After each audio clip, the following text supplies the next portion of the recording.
Hey folks, my name is Rob and I own Feedbackwrench. We do websites, ads, marketing, consulting, and search engine optimization for small businesses, accounting firms, contractors, construction companies. I want to talk about WordPress. I want to show you why I don't like WordPress. It's 2023 and WordPress certainly has a space, but here's what I want to show you. I want to show you a specific fail. I just came on this. So this is a company that I think provides a really good solution. They do some backlinks that you can purchase. They've been courting me, and it's kind of funny. I first jumped up here and I hit login, and their login showed a big old 404, and I'm like, ooh, that's not good. This worked just a little bit ago, and then all of a sudden I click through one of their other links, and boom, I get this gigantic mess of forbidden 403 bazoom, and it's WordPress WP content. Folks, there's about 3 reasons why I really dislike WordPress right now. Now, we build on Webflow, and if you go to Webflow, what you'll see here, and we have all sorts of websites in here, Webflow just generally has better security. It's hosted on Amazon or AWS. They tend to be faster. From what I can tell right now, that if you go into a WordPress situation, you need copious amounts of protection and premium plugins and themes in order to make it work really well. That's not to say that WordPress doesn't have its space. Here's what I want you to know. If you're thinking of getting a website and you're like, hey, I'm considering WordPress versus Webflow or WordPress versus Squarespace, first off, call us here at Feedbackwrench. We set you up in a way that the site is just yours when you're done. The ongoing cost of this thing is so minimal and it just functions. Our sites don't slowly crumble on themselves because of all the plugins that you need with a WordPress website.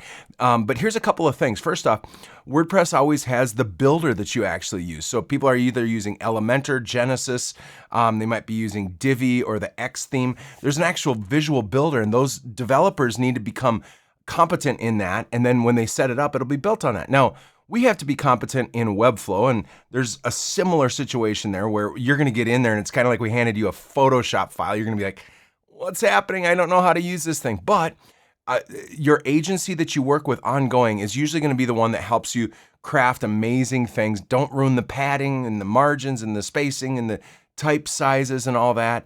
The CSS and everything. So there's always going to be that. But what you'll find is that when you engage with a WordPress website or a WordPress developer, you're going to have to consider the theme or the visual builder, and then you're going to need like a good security app, like a premium one. Don't let some cheap WordPress developer get you set up. And some of the games that pop up is the security is really bad. They get hacked. There's this Japanese WordPress hack that I've seen lots of websites that go for cheaper solutions. They get basically all of a sudden your website is hacked and it's filled with thousands and thousands of blogs written in Japanese. Another one that I see is that people just have nonstop hits onto their login pages, and those login pages start to bog down. You get gobs of spam. The spam is always like 10 times worse. So then you need to have the reCAPTCHA on your forms, which we do. But I'm telling you, on Webflow, you just generally have a lower amount of spam. Now, there's certainly things you can do within WordPress to fix that, but especially if you're going for a less expensive WordPress solution, you're going to have problems with spam. Another thing is most of the providers or the hosts for a WordPress website, they don't make any money. They're not making hardly anything. It's probably all margin because they just have these computers sitting there that are hosting it. But cheap WordPress hosting always plays games with their SSLs. So the thing that makes it an HTTPS versus HTTP. And what you'll find is that classically, a lot of these hosts, they'll get you set up, you buy their little package, or you get a domain and WordPress hosting. It works for the first year. And then all of a sudden, a year later, the free SSL that they threw into it expires. Even though you still own it, they purposely expire it so that you have to contact them, and then they tell you that you should upgrade your SSL. They get you to pay another $20 to $200, depending on how dishonest of a company they are, and then they install this new one, and you technically own 2 SSLs. So they churn a sale by screwing something up purposely to try and get you to contact them. It happens all the time with your WordPress hosting.